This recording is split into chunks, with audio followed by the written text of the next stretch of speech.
Imagine acordar dentro de um caixão.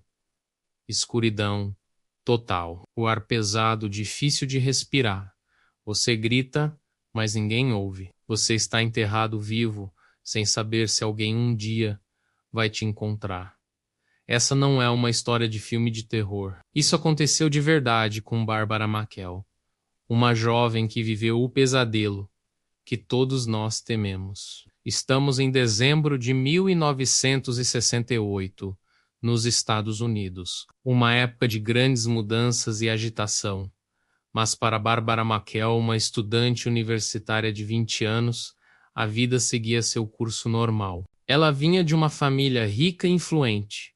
Seu pai, Robert Maquel, era um bem-sucedido construtor na Flórida. Bárbara estava hospedada com sua mãe em um hotel em Decatur, Geórgia, cuidando dela que havia contraído a gripe asiática. Era uma noite fria e chuvosa, e o hotel parecia um refúgio seguro contra o mau tempo, mas a tranquilidade estava prestes a ser brutalmente quebrada. No meio da madrugada, enquanto mãe e filha dormiam, a porta do quarto foi forçada. Um homem, disfarçado de policial, entrou e disse que o marido de Bárbara havia sofrido um acidente de carro. Confusa e sonolenta, Bárbara se levantou.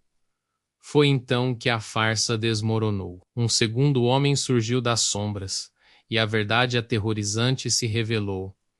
Aquilo não era um aviso.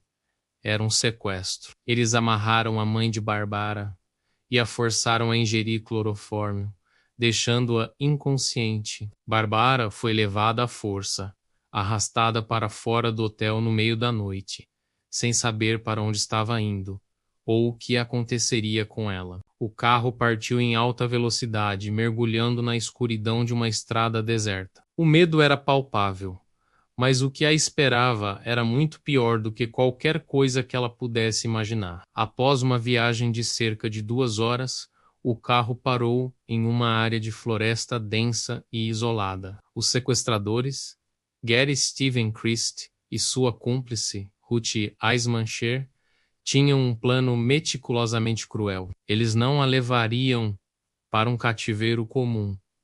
Eles haviam preparado algo saído diretamente de um pesadelo. No meio da mata havia um buraco cavado na terra. Dentro dele, uma caixa de fibra de vidro, reforçada com madeira, com um pouco mais de 2 metros de comprimento, parecia um caixão.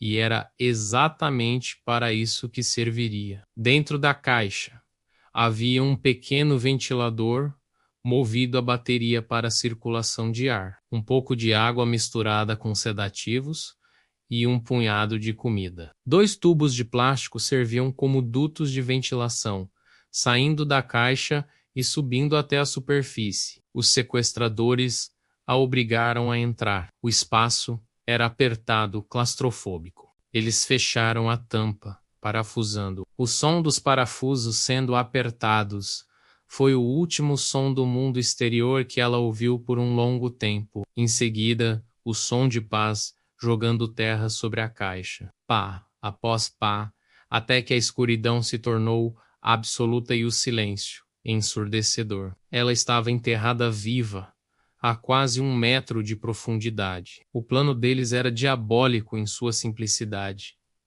Exigia um resgate de $500.000 do pai milionário de Bárbara, enquanto ela esperava, impotente, em sua tumba subterrânea. Para os sequestradores, era um negócio; para Bárbara, era o início de 83 horas no inferno.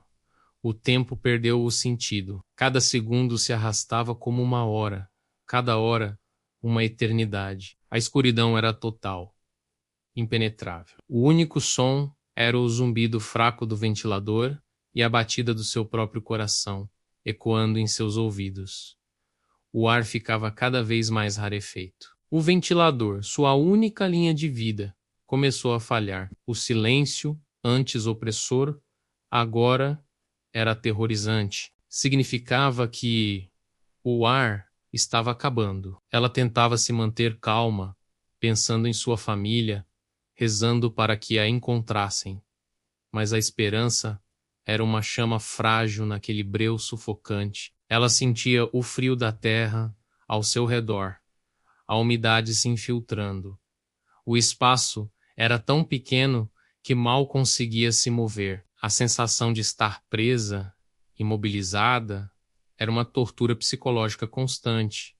Ela não sabia se era dia ou noite. Não sabia se alguém estava procurando por ela. Não sabia se viveria para ver a luz do dia novamente. Foram 83 horas. Mais de 3 dias sozinha no escuro, enterrada viva. Se você gosta de histórias reais que parecem ter saído de um filme, se inscreva no canal agora, deixa o like e comenta se você conhecia esse caso. Isso ajuda muito o canal a continuar trazendo histórias assim e garante que você não vai perder nenhum vídeo novo. Enquanto Bárbara lutava para sobreviver, uma caçada humana massiva estava em andamento na superfície. Assim que a mãe de Bárbara recuperou a consciência, ela alertou a polícia. O Polícia Federal norte-americana foi imediatamente acionado. O caso se tornou prioridade nacional. O pai de Bárbara, Robert McKell,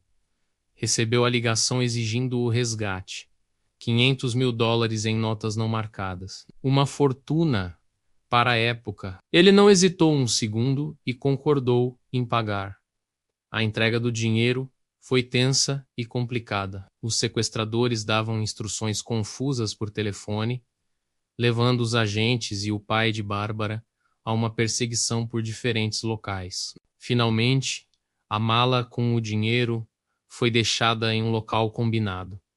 Gary Christie pegou o resgate e desapareceu. Mas ele não cumpriu sua parte do acordo. Ele não disse onde Bárbara estava. Ele apenas fez uma ligação vaga, dando uma localização imprecisa. O Polícia Federal norte-americana iniciou uma busca frenética na área indicada, mas não encontrou nada. As horas passavam e a esperança de encontrá-la viva diminuía a cada minuto. A nação inteira acompanhava o caso, prendendo a respiração. A busca parecia um beco sem saída, até que uma pista crucial surgiu. O carro usado no sequestro foi encontrado abandonado. Dentro dele, os agentes acharam um mapa da região e, mais importante, o registro de compra de uma caixa de fibra de vidro específica. O Polícia Federal norte-americana começou a investigar a fundo o passado de Gary Christie, um fugitivo inteligente